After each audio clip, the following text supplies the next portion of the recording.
Welcome to another episode of Becoming a Techno Wizard. All right.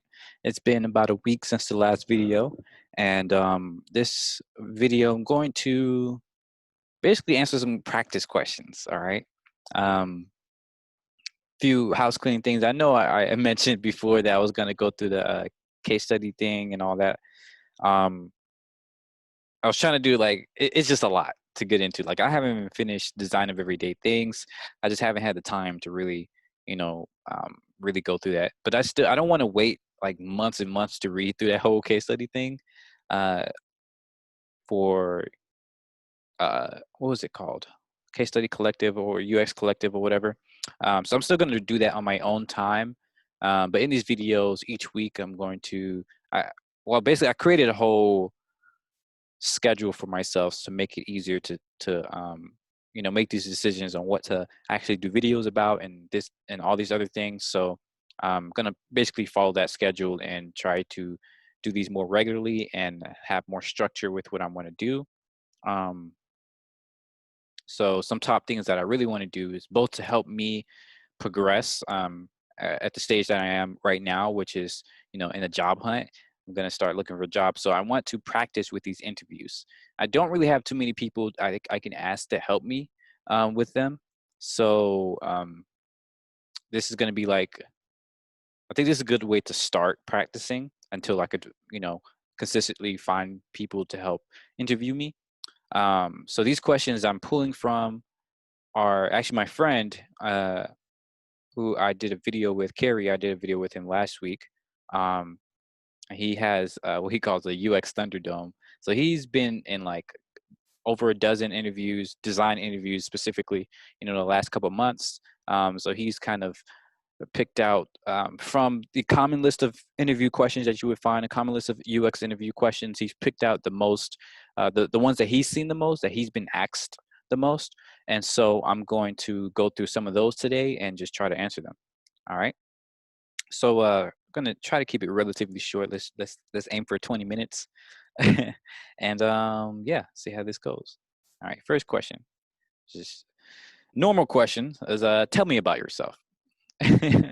So um, I always like to ask people, you know, uh, what do you want to know? Because this is a very common question. A lot of employers ask this question, but they all are kind of looking for a different um, thing from here. They want to learn something different. Like some people might want to learn more about my background, in terms of my just personal story, how I got to where I am today. Some people just want to know only the professional story, like, what made me become a UX designer specifically. While others, they want to know a little bit of both, or, are they looking to see, what type of person I am and this, that, and the other.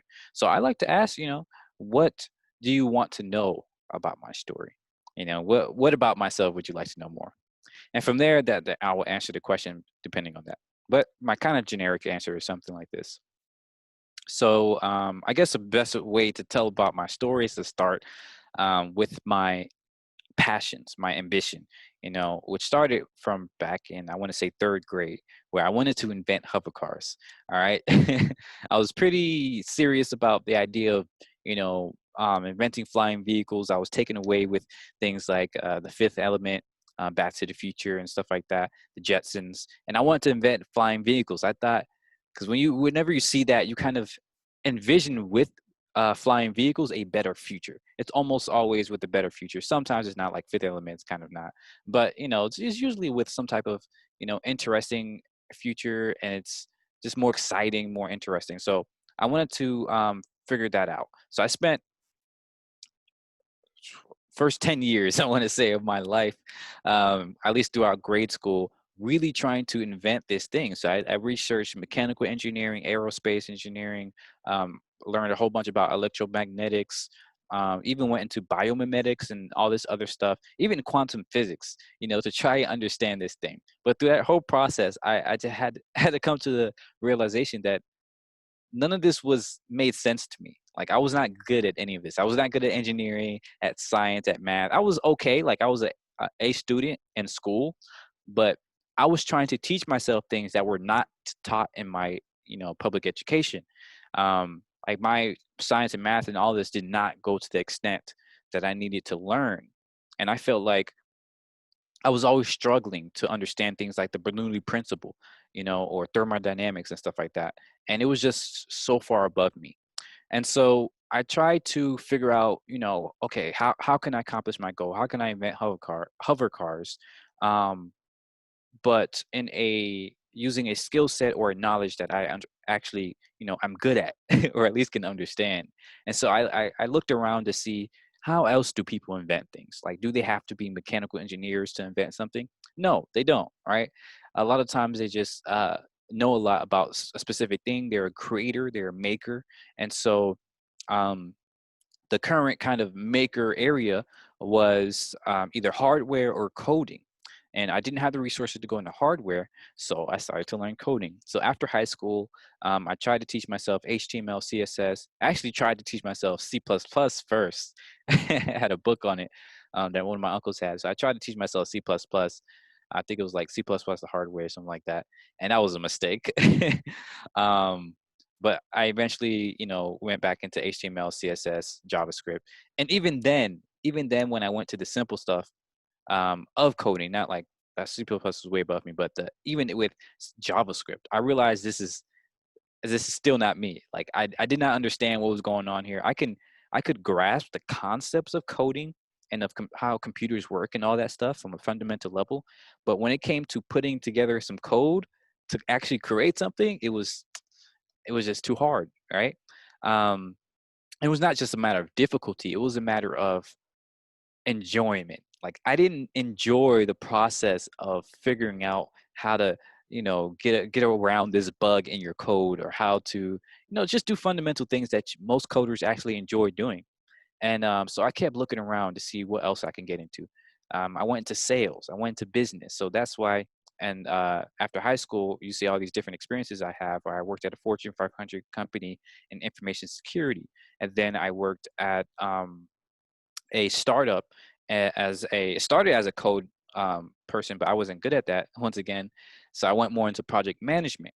I went to business analysis and to customer success. But it just wasn't for me. It didn't really, I didn't enjoy it or anything like that. So it wasn't until last year where I found out about UX design. Now I've always heard it, sort of in technology, but I thought it was more for visual artists or something like that, and I was not one of those. My sketches for hover cars are just barely passable. Um, but yeah, I found out about UX design, and it just really resonated with me. I was reading through, what a UX designer does. As I was reading through, the Nielsen Norman website and things like that, I realized that wow, this is amazing, right? And it really excited me, and it made sense to me. So I found out about boot camps through Career Karma. They connect people with, coding boot camps and design boot camps and this, that, and the other. And I found out about Flatiron through them. So I did my research. Flatiron was one of the best ones out of, I was looking at Lambda, Thinkful, a couple other ones. And for me, Flatiron was one of the best ones. So as I went through that boot camp over the last 10 months or so, 9 to 10 months, I really enjoyed UX design. Everything was making sense for me. It was still, of course, there were still parts that were difficult, but it was enjoyable, right? When I was struggling to make, this screen look right, or this user flow look right, or making sure, or right, doing all the paperwork for interviews, contextual inquiries, and all this stuff, it just it just inherently felt good. And so now I realize that, I think UX design is my bag, as they say. It's something that I really enjoy, and I think I'm pretty good at. um, but yeah, that's kind of what brings me here to where I am today. I know that's a long answer, but if you have, a specific thing that you want to focus on, if you would just want to learn more about, let me know. So again, yeah, I know that's a long answer, but I'll start there. Okay, another question he has. Describe your day like a 5-year-old. This is a really interesting question. Um, so right now, my day, I wake up and have I call it a wake up routine, or power up sequence, like a robot. So, I take some breaths, drink some water, and then go into my audio journal. So I just pick up my phone and just start recording a podcast. Usually pretty short, but I just talk about whatever's on my mind that morning, whatever I did yesterday. And then after that, I do some yoga. So I stretch, do some workouts and everything like that to get physically active, get my brain running for the day. And then I eat. Then I wash up and I get into my whatever work I'm going to do for the day. So in the beginning of the week, I like to set out what my goals are for the week. That's based on my goals for the month, for the year, for the decade, and all that stuff. Um, but since I already figured out what I'm going to do for the week, then I in the beginning of the week I set out what I'm going to do for each day. So if it's a Monday, I know I'm going to be working on this, that, and the other. So that's what I do basically on a daily basis. And then I like to work on different things. So I would work on, for instance, an article, a UX challenge, or just a project, UX project, and then I would work on content, so writing an article or making a video rather. Um, and then I will go into networking. So I would try to reach out to other people. For instance, here, that's how I got this interview.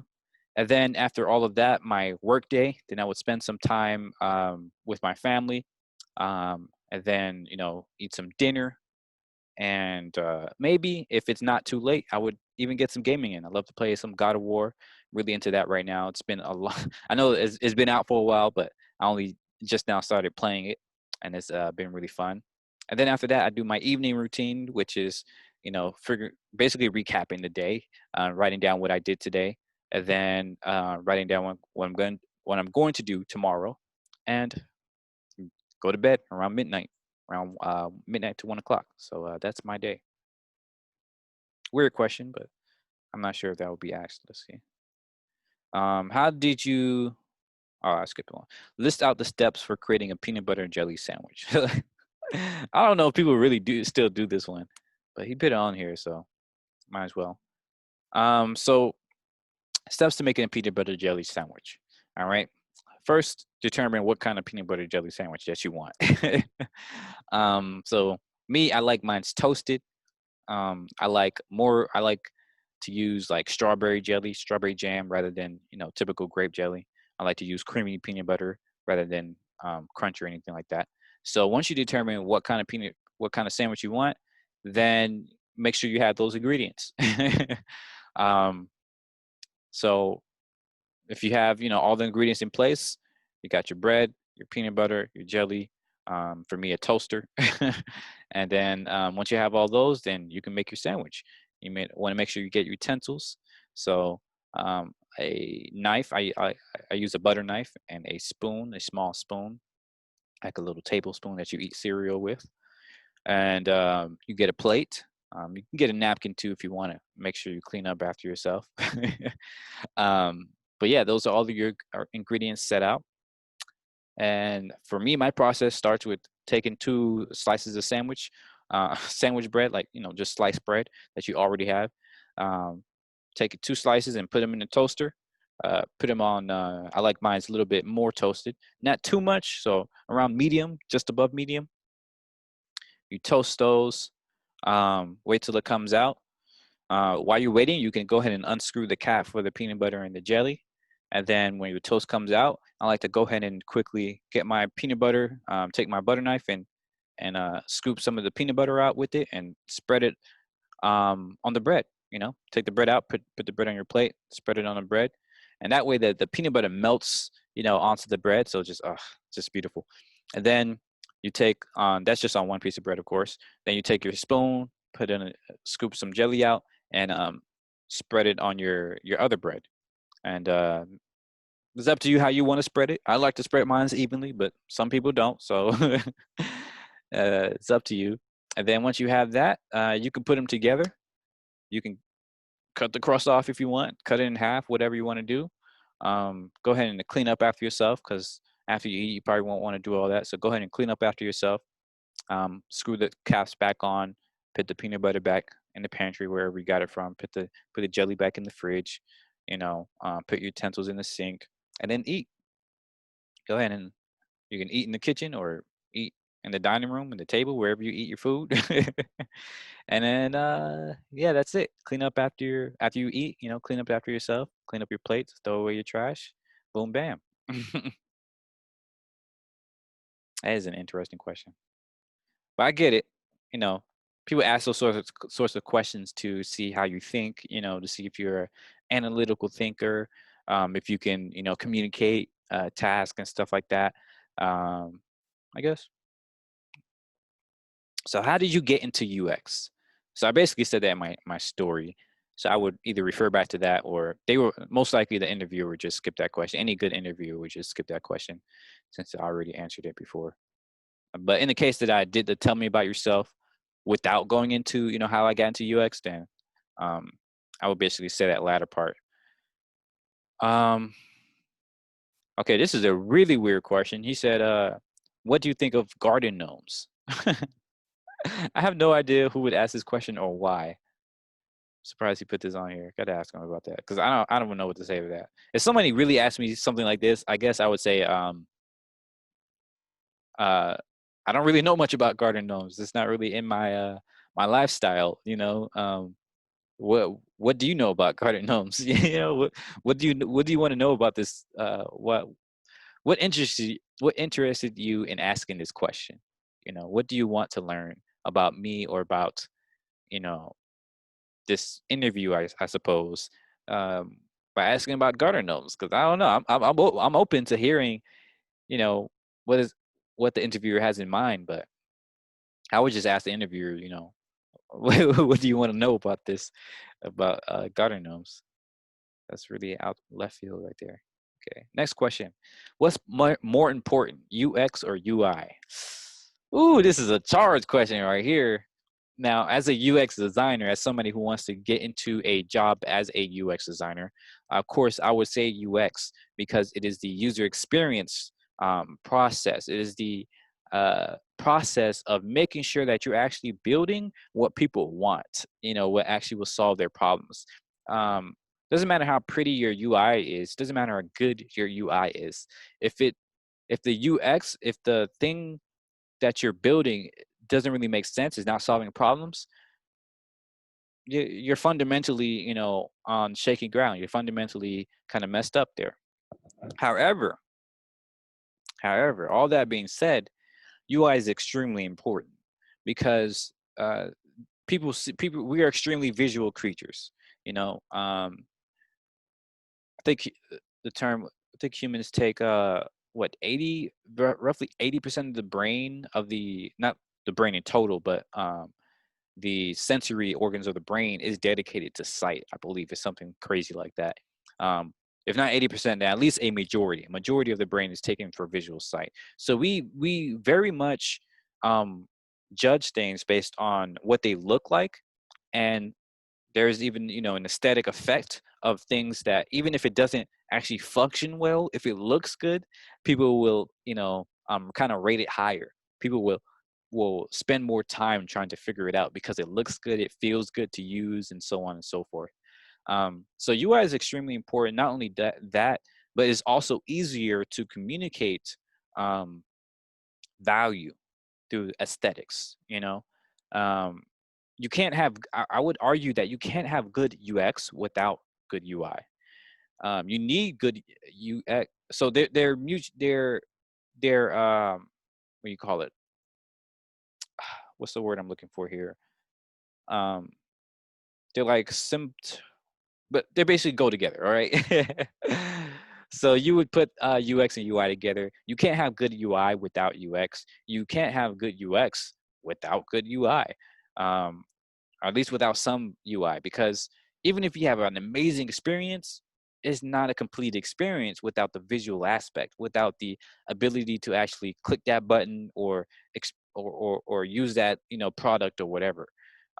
You need the visual aspect to bring the UX to life. So they really go hand in hand. But because I'm biased, I would say UX. But that's a I'm aware of that bias. I'm not poo-pooing UI. people or skills. And what motivates you?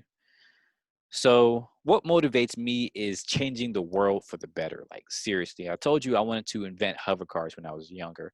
And part of that was because, my family, we was always stuck in traffic. There was always something wrong with the car or this, that, and the other. But it was also kind of my way to kind of punch up at the system, right? Because, growing up poor, you kind of get this feeling that the world is unfair, that there is just so much wrong in the world where your everyday life you're experiencing just struggle after struggle after struggle, and it doesn't seem fair. Like, why do you have to deal with this, that, and the other? And there are other people out there who just have way less like adversities than you.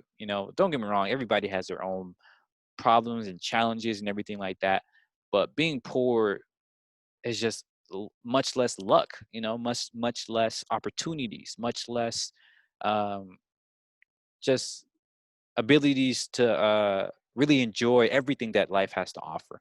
So, what motivates me is the idea that in today's economy, in today's, or rather, society, in 21st century society, we have the technology to actually make a difference in the world.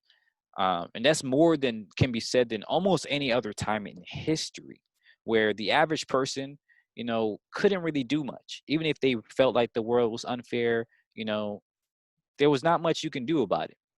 Uh, Sometimes some really great people who are really lucky, they could spark a massive change. Don't get me wrong. But for the vast majority of the time, for the vast majority of the people, you couldn't really do anything about the life that you lived. But today we have this amazing technology where if I have an idea and I work hard enough, if I learn enough skills, if I meet enough people, I can make a difference, right? And so what motivates me is the ability to build something amazing, to meet amazing people, and to come together with our ideas and our skills to really make a difference in this world, to make it so that people don't have to be raised in poverty anymore, so that people don't have to experience hunger anymore, so that people don't have to feel this deep depression from this complete lack of purpose that they feel in everyday life. um, and yeah, I just that really motivates me every day. When I feel down, when I feel like I can't, there's not much I can do, I remember there is. I live in the 21st century. I'm only two handshakes away from somebody that can change my life, and who together we might be able to change the world. So yeah, that's simple as that. It's just being able to change the world. That's what motivates me right now. So how can you solve and scope out a problem for an amorphous idea? How can you solve and scope out a problem for an amorphous idea? So this is a very interesting question. Um, I would like to, clarify, what do you mean by amorphous idea? You know, sounds like to me an amorphous idea is something where you have a rough concept, a rough sketch, um, I guess you can say, of something that you want to see in the world.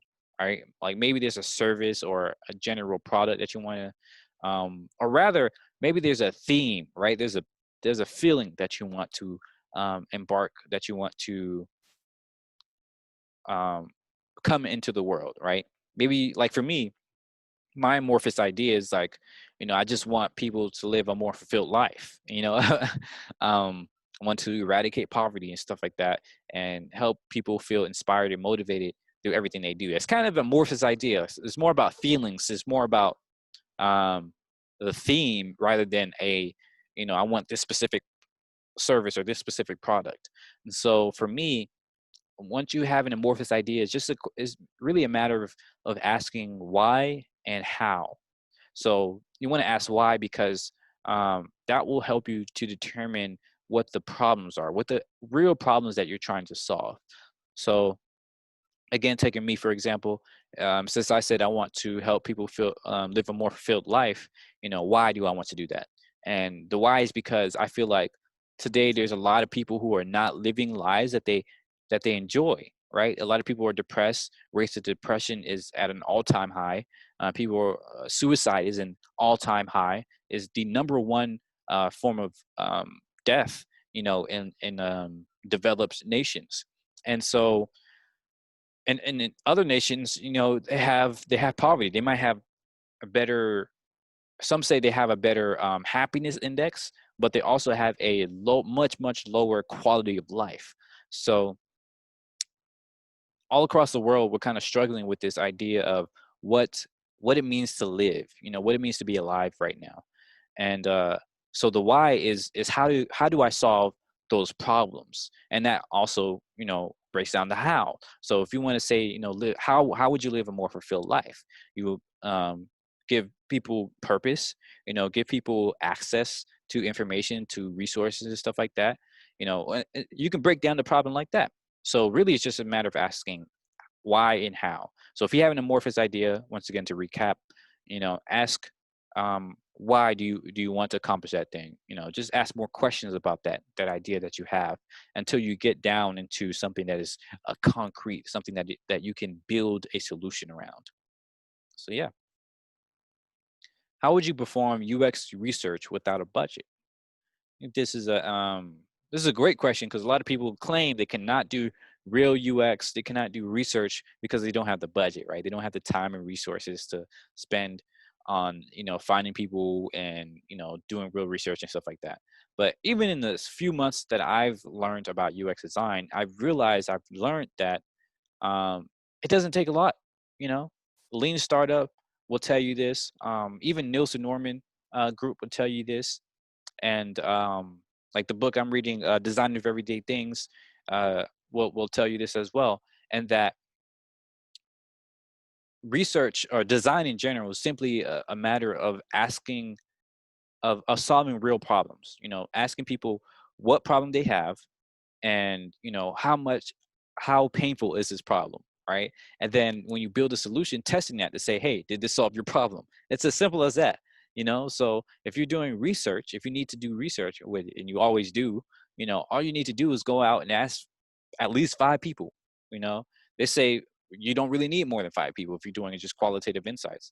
um, so you just go find five people who are either using your product or who have the problem that you want to solve. If you can't do that, if you can't find somebody using your product, then you have to ask yourself, do you have a good product in the first place? And number two, if you can't find people who have that problem, then you have to ask yourself, is that a serious enough problem to be worth the effort? Why would you go through all this effort in building a solution and you can't even find people who have the problem? So it's as simple as that, really. If I don't have the budget, you don't need a budget.